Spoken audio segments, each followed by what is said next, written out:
অনুভূতি প্রকাশ করেছেন, দোয়া করেছেন, তাদের সকলকে সালাম জানাই। অসুস্থতা কাটিয়ে বাসায় ফিরেছেন বাংলাদেশ জামায়াতে ইসলামের আমির ডাক্তার শফিকুর রহমান। হাসপাতাল থেকে ছাড়া পাওয়ার পর শনিবার নিজের ভেরিফাইড ফেসবুক পেজের এক পোস্টে একথা জানান তিনি।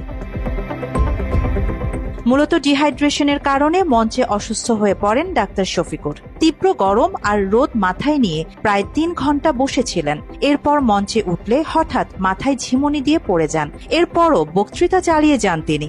সভা শেষে হাসপাতালে নেয়ার পর সব রকম পরীক্ষা শেষে জানা গেছে তিনি এখন ভালো আছেন। এরই মধ্যে সুস্থ হয়ে বাসায় ফিরেছেন জামায়াতের আমির।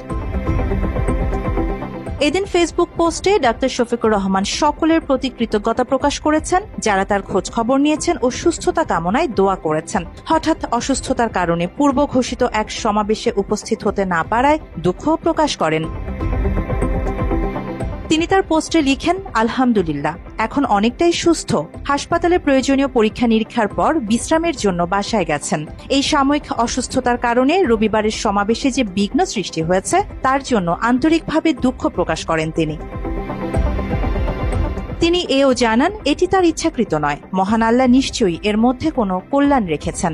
ডাক্তার শফিকুর আরও লিখেছেন, অসুস্থ হওয়ার পরে বিএনপি চেয়ারপারসন ও সাবেক প্রধানমন্ত্রী বেগম খালেদা জিয়া, ভারপ্রাপ্ত চেয়ারম্যান তারেক রহমান সহ দেশ বিদেশের অনেকেই খোঁজ খবর নিয়েছেন ও দোয়া করেছেন।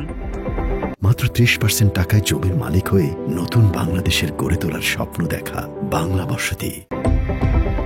হাসপাতালে স্বল্প সময়ে থাকাকালীন বিএনপি মহাসচিব জনাব মির্জা ফখরুল ইসলাম আলমগীর, স্থায়ী কমিটির সদস্য ডক্টর আব্দুল মঈন খান, মাননীয় প্রধান উপদেষ্টার প্রেস সচিব জনাব শফিকুল আলম, ইসলামী আন্দোলনে মহাসচিব মাওলানা ইউনুস আহমদ সহ বিভিন্ন দলের নেতৃবৃন্দ সরাসরি খোঁজ খবর নিয়েছেন। আমার এই সাময়িক অবস্থা দেখে কষ্ট পেয়েছেন, সহানুভূতি প্রকাশ করেছেন, দোয়া করেছেন, তাদের সকলকে সালাম জানাই এবং কৃতজ্ঞতা জানাই। দেশ বিদেশে অসংখ্য সহকর্মী, শুভাকাঙ্ক্ষী, সামাজিক রাজনৈতিক ব্যক্তিবর্গ, এমনকি বাংলাদেশিদের বাহিরেও অনেকেই খোঁজ খবর নিয়েছেন।